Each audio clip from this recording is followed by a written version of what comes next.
Ayan, ngayon po ay October 15, 2024. So, salamat po sa Panginoon. Tayo po ay nakalive uli. At tayo po ay manalangin. Praise the Lord. Salamat po Panginoon sa oras na to. Ama, sapagkat muli makapagbahagi naman kami ng iyong mga salita. Ang aming kaaliwan, O Diyos, ang pakikinig ng iyong mga salita. Ang higit ka pang makilala, Panginoon. Salamat po. Patuloy mong samahan ng bawat isa, O Diyos, sa pakikinig na maibigay namin ang aming mga puso, ang isip namin, Panginoon, sa iyong mga salita, sa iyong mga katotohanan. Ama, salamat sa pag-iingat sa bawat isa, Panginoon. Ikaw ang magbigay ng pagtatagupay sa pagdadala ng iyong mga salita, O Diyos, sa pag-share, O Diyos, ng katotohanan. Salamat po sa pangalan ni Jesus. Amen. Yan po. So, pati tayo na happy birthday. Sobrang init, nagmamadali.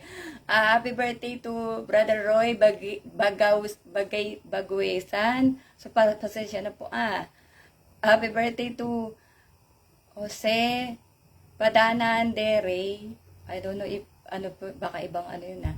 Happy birthday to Sister Rubilin Ebron. Happy birthday to Joy Ikban. Lalaki po yun, Joy Ikban, kung ako nagkakamali. So, happy birthday po sa inyong lahat. Nagdiriwang ng birthday nyo ngayon. So, happy birthday po, even you are not in my friends list. Happy birthday today. October 15, 2024. Ayan, God bless po. God bless you. Enjoy your day. May God bless you always and continue to guide you, to bless you abundantly, to protect you, and to give you wisdom. So, happy birthday po to all of you. God bless all of you. At ngayon, sobrang init. Sobra. As in po. Yan. So, yan. Thank you po sa lahat. Thanks sa lahat ng mga nagsusupport. Patuloy na nanonood po sa atin. Thank you to all those people who continuously supporting us in our life, who continuously listening to the Word of God. Yan po. So, God bless all of you. And I want to, I want to invite Home Free po on November 3 sa Dubai. This will be the last Home Free for this year, 2024. I really don't know for next year because until now, wala pa naman po ako talagang alam. So, do not miss this one in Dubai, in Abu Dhabi. Yan po, on November 3, 2024. Do not miss this chance. Tomorrow is not a promise. Yan, so, maraming port watchers ang nasa labas po ng Dubai, ng UAE, any part of UAE, even in the Middle East, any part of Middle East, they are all inviting for the Home Free in Abu Dhabi po, in UAE, and there will be, of course, mga watch party po sa lahat ng, in all PMCC Port Watch worldwide. Yan po. So, you don't have, parang no need to be a problem that you are not in UAE. You can still, I told you, no, you can receive salvation. If you really want to receive salvation, wala pong walang problema, walang di ba? Walang dahilan na wala ka dito. Yan, punta ka lang sa church yan. So, at tanggap na tayo ng kaligtasan po na po. So, yan. Maraming nagkalat dyan sa Dubai ng mga kapatid. Wag po natin palagpasin to dahil may langgam. Dahil hindi nga natin alam. Okay po. So, sigurado mo na yung kaligtasan mo. Ano ka ba? Okay po. So, eto lang, super init. Nalalata ako. Ang title po natin, Faith, Hope, and Love is all we need. Ito lang to, dire-diretso po. Hindi na ako namili. 1 Corinthians 13, 1-13. Pero kinuha ko lang sa New Living Translation. If I could speak all the languages of earth and of angels, but I didn't love others, I would only be a noisy or a clanging cymbal. If I had the gift of prophecy, and if I understood all of God's secret plans, and possessed all knowledge, and if I had such faith that I could move mountain, but I didn't love others, I would be nothing. If I gave everything I have to the poor and even sacrifice my body, I could boast about it. But if I didn't love others, I would have gained nothing. Love is patient and kind. Love is not jealous or boastful or proud or rude. It does not demand its own way. It is not irritable, and it keeps no record of being wronged. It does not rejoice about injustice, but rejoices whenever the truth wins out. Love never gives up, never loses faith, is always hopeful, and endures through every circumstance. Prophecy and speaking in unknown languages and special knowledge will become useless, but love will last forever. Now, our knowledge is partial and incomplete, and even the gift of prophecy reveals only part of the whole picture. But when the time of perfection comes, these partial things will become useless. When I was a child, po, I spoke and thought and reasoned as a child. But when I grew up, I put away childish things. Now we see things imperfectly, like puzzling reflections in a mirror. But then we will see everything with perfect clarity. Ano ba yan? May mga words na naiiyak ako. All that I know now is partial and incomplete. But then I will know everything completely. Just as God. Pasensya na po, iiyakan talaga ako. English to, pero just as God now knows me completely. 3 things will last forever: faith, hope, and love. And the greatest of these is love. Yan. So, parang tagay maiyak. Okay po. So, magkwento na lang ako sa inyo, diba? Ayan. O, ano po, yung when I was in Kuwait, together with my husband, because I met my husband in Kuwait. So, I came there, hindi na visit-visa po, hindi visit-visa sa Kuwait eh. You should have your own visa. So, employment visa, I went there.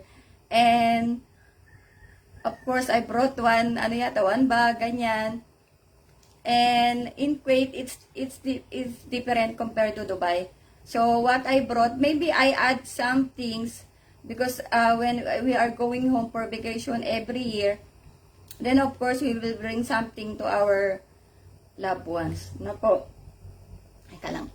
Hirap ako magsalita ngayon.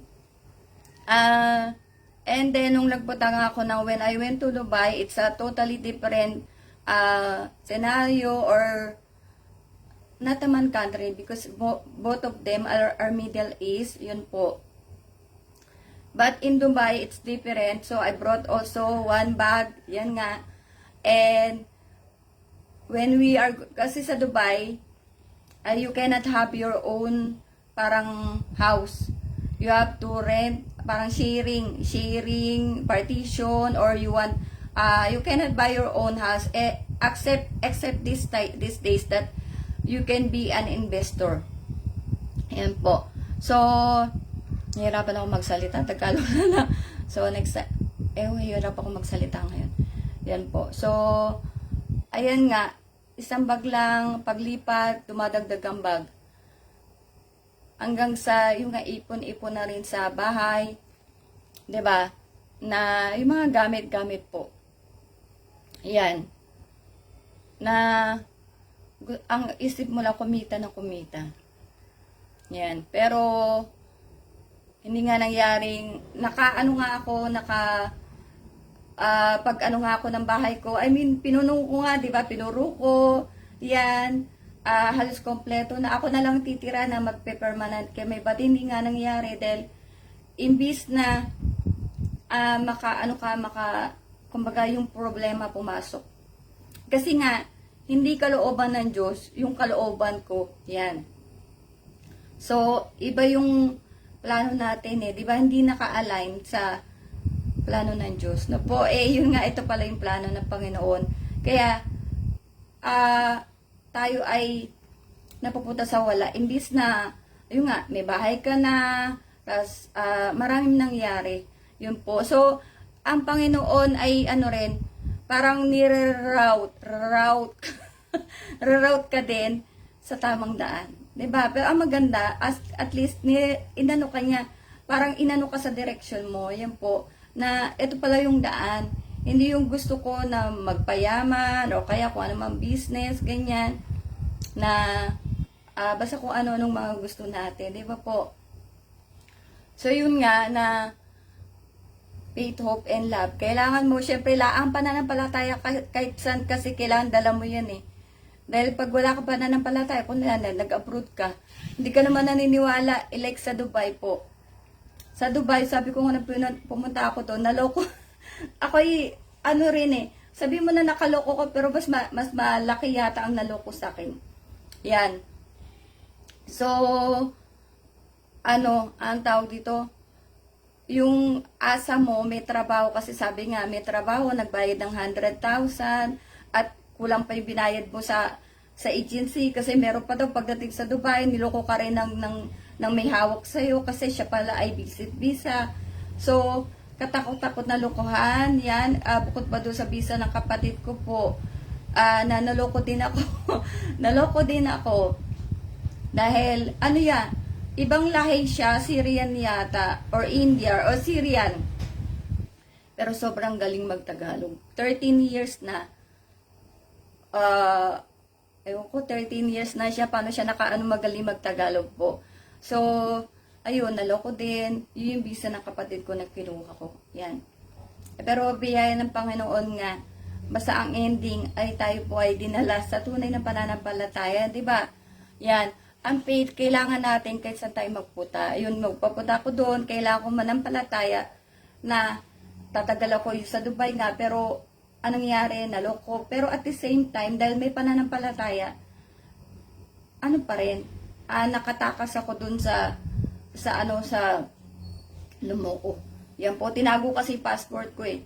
At parang 150,000 or 200 yata na kailangan bunuin pa, pero nakabigay na ng 100,000, kulang or 90,000.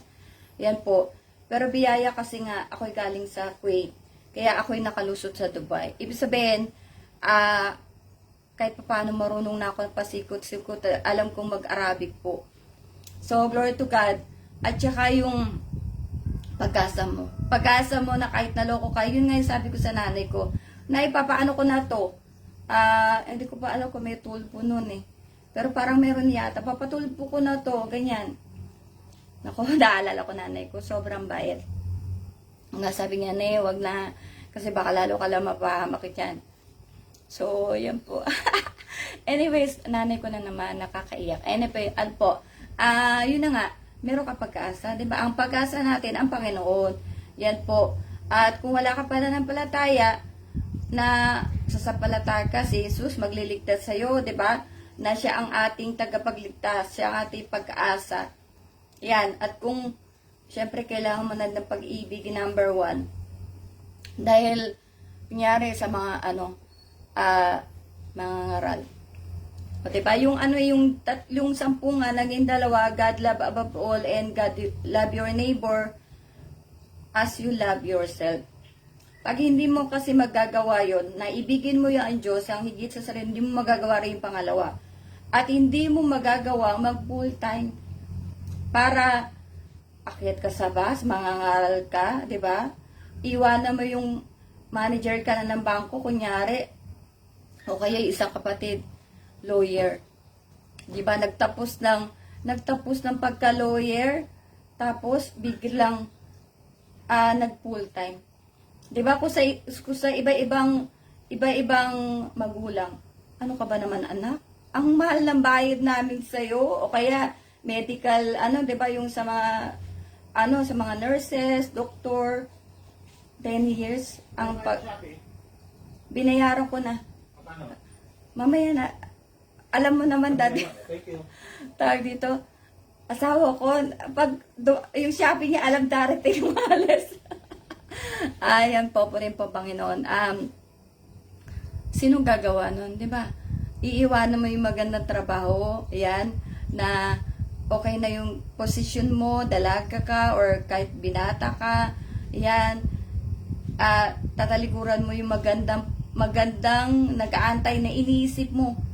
Lawyer ako doktor ako di ba? Pero isipin mo yung kaluluwa. Parang, like ako, kunyari, pakialam ko ba yan? Lord, paralyzed na nga ako, mangangaral pa ako. Diba? Kung wala ka pang mamahal, hindi mo rin magagawang gumawa ng kalooban ng Panginoon. Ano po? Kunyari, architect ka, at tapos, mag-aano ka ng building sa church, pero libre ka. Walang bayad. Diba? Libre to, para sa gawain. Diba? Sinong mga tapos ang magpapagamit ng kanilang talento sa isang sa isang layunin. 'Di ba? Siyempre yung may taong may pagmamahal. Sinong taong magpapagamit sa isang layunin na akyat ka sa bus, ang hirap sa bus, palalayasin ka pa, 'di ba? Or kaya kukutiyan ka ng tao, kaya sa market evangelism. Yan, o kaya sa hospital, ikaw pa naman napakaduwag mo. Maraming naghihingalo, 'di ba? Ganyan. O kaya sa jail evangelism, andun yung mga kung ano-anong kaso. Kasi tayo nakulong. 'Di ba? Kung ano-anong kaso, yan po. Pumatay, nagnakaw, lahat na. Kung wala ka pang mamahal, hindi mo rin kayang gawin.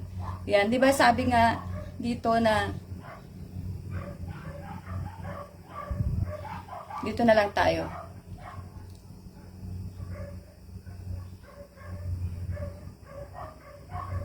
Ito na lang pangalawa po. If I had the gift of prophecy and if I understood all of God's secret plans and possessed all knowledge, and if I had such faith that I could move mountains but I didn't love others, I would be nothing. Yan. Nalaman mo nga yung lahat tungkol sa Panginoon, pero ayaw mo naman i-share sa tao kasi kawawa ang tao, di ba? Parang isip mo, bahala kayo sa buhay nyo, di ba? Mapunta kayo sa impyerno. Yan. Wala ka bang mamahal sa kaluluwa, sa tao. Kahit sabi mong yung ex mo na binugbog ka. Bahala ka sa buhay mo. Mapunta ka sa impyerno. Diba? Pag walang pagmamahal, hindi mo magagawa yung isang bagay. Yan. Na, kumbaga, kakaiba or kaya para sa dakilang layunin, lalo pa ng Panginoon, kailangan talaga ng pag-ibig po. At yan ang, kumbaga, kailangan lang pala natin. Para tayo ay maging ganap, para tayo makapasok sa langit. Yan, for us to enter the kingdom of heaven. No po, na kailangan mo ng pananampalataya, kailangan mo ng hope, pag-asa, na ang Panginoon, hindi ang pag-asa, ang kayamanan. May gusto ko basahin po sa inyo na isang verse.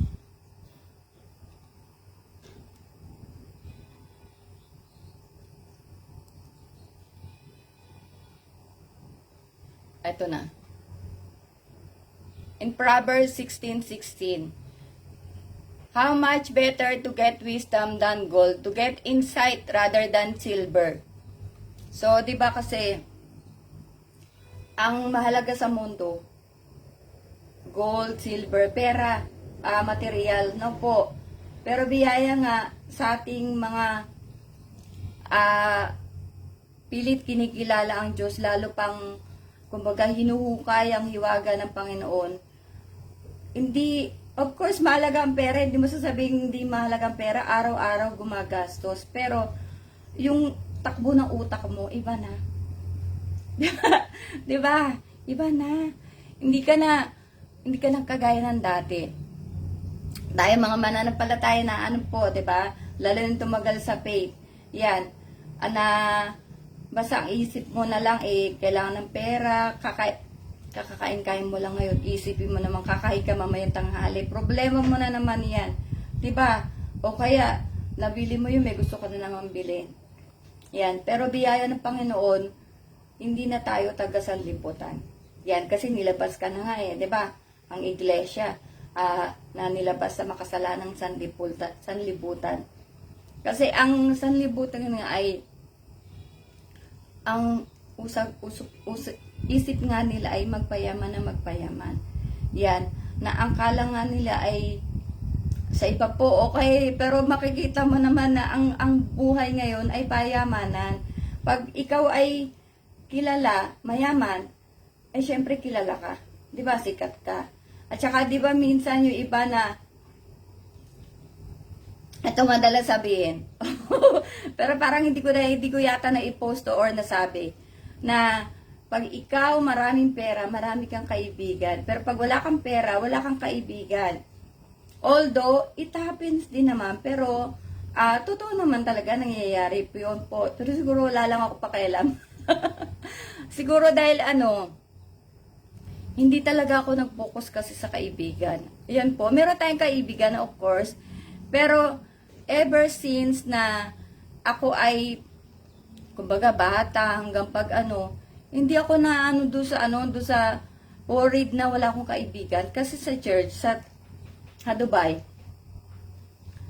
rin ako kahit saan ako Yan, hindi ako, although syempre may iba na parang, grupo ng mga yun, mga bata, kabila, syempre mga bata, ganyan. Grupo ng mga ganito.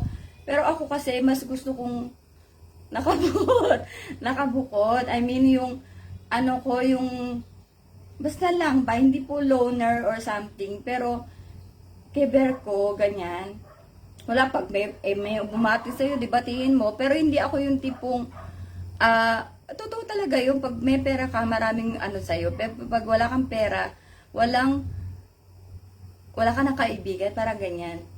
Kaya lang hindi nga ako doon, wala akong pakialam doon. Yan. So, kaya hindi ko masyado siya iniisip, di ba? Pero totoo talaga yun. Pag mayaman ka, marami talagang lalapit-lapit dyan sa'yo, di ba? So, pero biyaya po, sabi ko nga, tayo po ay mapalad. No po, na, nakakilala sa Diyos. Yan. Kurin po ang Panginoon, na ikaw man, iyakan talaga ako. Anyways po,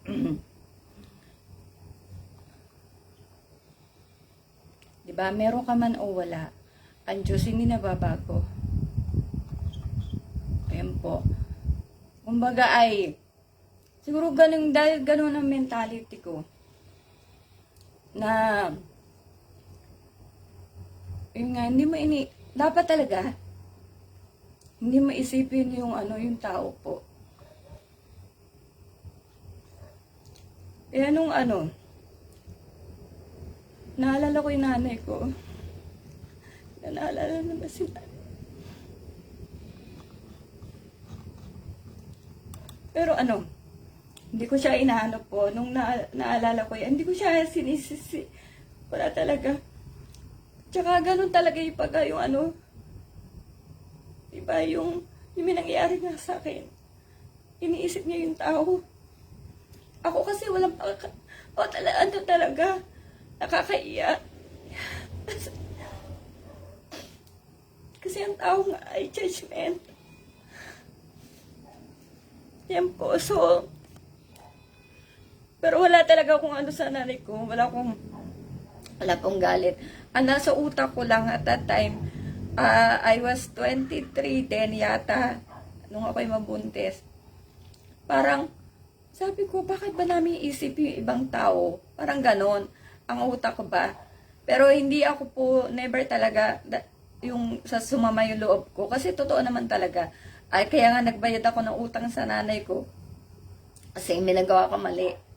Yan. At saka kasi, kami ng Kuya Alan ko, ako yung eldest sa babae. Siya yung Kuya Alan ko na yung eldest sa lalaki kasi wala nga kuya ko. Dahil yung eldest kasi nga po, inumpon.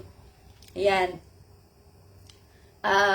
kami yung ano talaga parang ano ba naging nanay tatay, parang ganun ba na kasi nga eldest po nung nagkaano ko every time magkakatrabaho lagi syempre mag-treat ka sa bahay, di ba, at saka tumutulong ka yan kasi ikaw yung meron syempre ikaw tutulong, di ba, tsaka yun nga ikaw yung kahit papaano nakaka-share yan, at saka ang ano talaga, kaya nga sabi ko, ang nanay ko talaga selfless po. Na, kunyari, yung sa kuya ko, hindi ko, siguro at time, kasi nga si Julian hinihingi, di ba? Pero hindi sa akin dumaan, sa asawa ko. Kaya sabi ko, na parang bakit hindi pwede sa akin? Ako yung nanay. Yung nanay ko, sobrang selfless, para wala na siya magawa. Kasi nga mayam po, ang side ng tatay ko, may kaya sila kasi yung lupa namin sa Laguna ay lupa ni Lola. Yan. So parang pag nababalikan ko lang ba, naisip ko lang na ang nanay ko ay yung bang isipin mo, kaya yung sabi niya, sabi ng nanay ko na yung pagkamalungkot. Sabi na, hindi ko matandaan ako yung nagsabi na nandito naman kami na pero iba daw yung asawa. Kasi syempre siguro nahingan niya ng dahil maaga namatay si tatay, 1995 po yata. So, yung isipin mo, wala siyang kinakausap. Siguro merong kinakausap, baka mga kuya ko, hindi ko po alam. Tsaka yung nangyari sa aking kapatid, na, alam mo, hindi siya nagsasalita. Yan, hindi siya nagsasalita, na naapi yung anak niya, lalo yung pinakabunso namin lalaki, yung grabe nga yun, pag maisip ko, grabe po. Pero ang ano nga lang, ang biyaya ng Panginoon, ang Diyos hindi natutulog. Yan na, yung lahat ng gumawa sa nanay ko, sa kapatid ko, ng masama, ayun nga yung sabi sa akin ng Panginoon, ay hindi naman ako natutuwa na sinabi ng Diyos na sila'y nasa impyerno. Hindi naman ako natutuwa. Yan po. Pero, yun lang. Diba? Na parang, yung justice na ibigay kasi ang nanay ko ni hindi nagsalita, yung wala ka marinig sa kanya na alam mo ganyan parang alam mo si tita mo, si lola mo, wala, never. Ewan ko lang sa mga kuya ko po yan, pero wala akong narinig. Kaya siguro siya yung ko talaga, selfless po talaga sa amin pa na hindi ko kaya maging yung ginawa niya sa mga apo niya, sa mga anak niya, pag-aalaga po, ay hindi ako naging sabi mong hindi naman perfect, pero mabuting magulang talaga. Yan, ang nanay ko masasabi ko po talagang ganun. 'Di ba? So, ang Diyos nga ay, kahit kunyari, tumahimik nanay ko, 'di ba? Ang Diyos, hindi kala natin tahimik, walang ginawa, inapi ka. Pero behind the scenes pala, gumagawa. 'Di ba?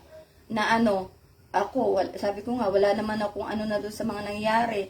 Ay, pakialam ko na doon. Pero, ayun nga, ang Diyos ay nakikita lahat. No po. So, kung ikaw may wala pakialam ang tao sa'yo dahil di ka naman mayaman, wala ka naman pakinabang, 'di ba? So, ang Diyos may pakialam. Yan. At saka, kumbaga ay, hindi ka napapawalang bahala. Kaya lahat nga tayo po ay importante sa Diyos. Yan. Walang hindi importante. Sabi mo na, walang, parang walang halaga. Yan. Hindi importante, walang halaga. Diba? So, lahat po tayo ay talagang may talent. Lahat tayo ay may kanya-kanya talaga, gifted talaga tayo lahat Kaya lang nga, kung paano mo gagamitin, yung binigay sa'yo ng Panginoon, yun ang titignan ng Diyos.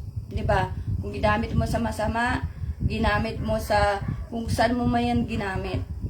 Yan, yun yung na ending natin lahat Kaya nga yung lahat po ng natatago ay lalabas sa liwanag. Diba? Natago sa dilim, lalabas sa liwanag. Kaya, mas maganda na nga sa iba na kahit sabi mo nakalimutan mo ano ba yung nagawa mong kasalanan, mas maganda mapatawad na tayo ng Panginoon ngayon, di ba? Para wala ka na iniisip na in the future, pagbabayaran mo pa. Yan. Talagang magbabayad kasi nga, ang kabayaran ng kasalanan ay kamatayan eh. Yan, di ba? Kaya, yung mga namatay at hindi nakatanggap ng kaligtasan, di ba? Mapupunta sa dagat-dagatang apoy. May judgment eh. Ano po?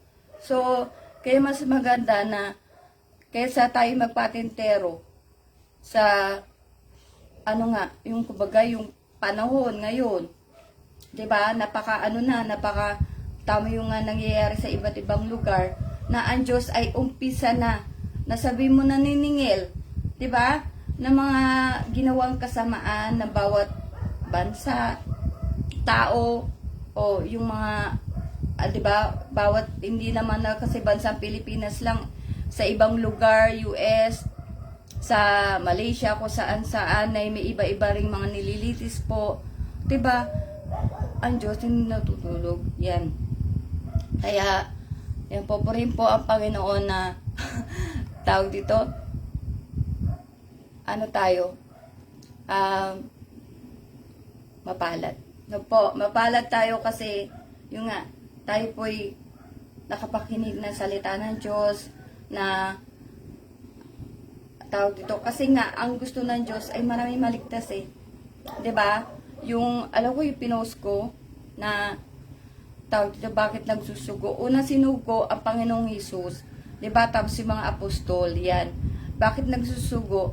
Kasi nga, kailangan mapangaral ang salita ng Diyos, kailangan ng kaligtasan. No po, kaya yung iba na, kahit naman ako nung umpisa lang din, nung ako ay makapakinig, although hindi naman ako nagulat, yan. Pero, palibasa nga, tayo po ay laki sa church. Ay, hindi man laki sa church, ibig sabihin ba, na ano kami na nanay ko. Yan po, kaya, pag may nag-Bible study, although sa Dubai, pag mag-ano kami Bible study, sabi, meron na rin kami, ganyan, meron na rin kami. Tapos, o kaya, sis, mga ibig maraming dahilan ba?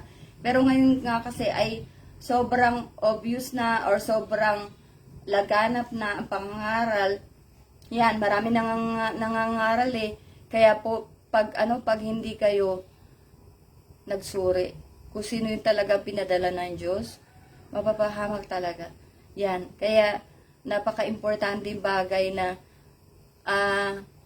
titignan mo yung, kaya ako sa YouTube, pakinig lang ako ng pakinig, pero ina-analyze ko yung mga sinasabi kung sinong nagpipreach do, kung sinong inaano ko rin sila. Syempre, nabigyan na tayo ng Holy Spirit na Panginoon po na umunawa, kasi nasa iglesia nga ang Holy Spirit eh. Unawain yung sinasabi ng tao na yon. Pag minsan may narinig lang ako ng isang bagay, isang salita na kakaiba na, ay wala na to. Ayan. Pero ako po ay listener. Talaga nakikinig ako kahit sa mo ko dalhin, nakikinig ako ng kung ano man yung mapapakinggan. Yan, kasi naggaling nga ako sa, ano ba yun? Yung pinaupo ka lang, kasi pinapanood ka. Ang dating daan. Yan, nakaupo lang ako, tapos may TV yata pinapanood, although namatay na yung nila, iba na ngayon, di ba? At parang nag-change rin yata, hindi ko po sure. Pero ang dating daan yata yung inanuhan ko. At, sa ibang page hindi pa, yan. Pero basta marami na tayo na napuntahan. Basta pag nag-i-invite, ako naman sama lang ako ng sama. Yan po. Sa purin po ang Panginoon, tayo po ay wag masilaw sa kayamanan o kay sa material. Kasi yan na, yung pera ang talagang sisilo sa atin. Kagaya ng iba na, yun ang, di ba, bumibiktima sa kanila. Dahil sa Panginoong Hesus, di ba, ano yung inano ng Diablo? Yung rin, bibigay niya ang buong mundo, di ba? Lahat, puro rin eh. At tinukso rin siya. So, ganyan din sa atin. At, doon din tayo tutuksoin. Di ba po? Kung ano yung kahinaan natin, pera, o kaya, kunyari, sa mga lalaki, di ba? Kaya nagkakaroon ng pagkakasalang may ibang, di ba? Balibasa, ay siya may, gusto ng maganda, Kaya nagkakaroon ng yung nga, third party, 'di ba? At maraming kaawa-awang mga bata ang napapariwara. Ibig sabihin ba ay napapabayaan. Yan, nagkakaroon ng broken family na po dahil sa yung ano nga, yung nagkakaroon ng third party. Dahil sa kasalanan. Kasalanan yung ugat na kasi kung wala namang kasalanan, wala naman syempre kamatayan, di ba po? Yan, purihin po ang Panginoon. Yan, tapos na po yung ating live no de. Pinaraos na naman ako ng Panginoon. Glory to God po. So, sana po ay, yung nga, Port Watch Media, pwede nyo i-check po sa YouTube at saka, hindi, sa YouTube lang pa. Ay, sa ano pala, sa FB lang pala po. Yan. At saka yung, marami naman ba sabihin si Port Watch po. Yan, na, punta kayo sa church, yan po, at gusto nyo makapakinig ng pagka tayo may mga problema, sakit, pinansyal, ang pagkasa po natin talaga ay salita lang ng Diyos, hindi yung pagnanakaw. Diba, sobrang mainiti na mga ulo ng tao ngayon, konting ano lang, papatay na, konting gipit lang, magnanakaw na. Kaya mahirap pag hindi ka takot sa Diyos, dahil nagagawa mong magkasala, 'di ba? Yung malungkot ka lang, punta ka na sa kandungan ng iba. Kasi nalungkot ka eh. Sa Dubai, may narinig ko ganun eh. Sabi niya, bakit ka ba nagkaroon ng parang ibang third party? Ano, kasi po nalungkot ako eh, malungkot. Sabi niya, ba't di ka na lang mangista? Oh, kasi ikaw ay ano ba pinunta mo sa Dubai? Para kumita, 'di ba? Oh, pero bakit nagkaroon ka ng nadagdagan yung pamilya mo? Kasi malungkot daw siya. Diba mga rason? Yan po. So, ilang ang masama. Hindi na yung kakagat sa Panginoon. Yan po. Sa paghukom, yan, na hindi tayo nakatanggap ng kaligtasan. Abay, wala na mga ganyang, wala na tayong reasoning. Yan. Ano ba tawag sa mga reasoning? Mga wrong reasoning. Yan po. Wala sa ayos na reasoning. Diba? So, purihin po, Panginoon, salamat po ulit sa lahat. Tayo po manalangin. Glory to God. Dakilang Diyos, salamat po sa Lord, sa pagtatagumpay, sa pagdadala na yung mga salita. Salamat, O Diyos, sa mga oras na to. Panginoon, Ikaw ang patuloy na maluwalhati. Ikaw, O Diyos, ang pangalan ng mga maitaas. At patuloy, Panginoon, na Ikaw ay maparangalan. Karapat-dapat ka ng lahat ng pagpupuri at lahat ng mga paglilingkod. Salamat po, ingat mo ang bawat isa, dali mo kami muli sa araw ng bukas, O Diyos, upang makapakinig na yung mga salita at patuloy mo hipuin, O Diyos, ang aming mga kaibigan na sila, O Diyos, ay wag na magdalawang isip tumanggap ng kaligtasan. Sapagkat, Panginoon, na tunay, wala naman pong pangako ang bukas sa bawat isa, O Diyos.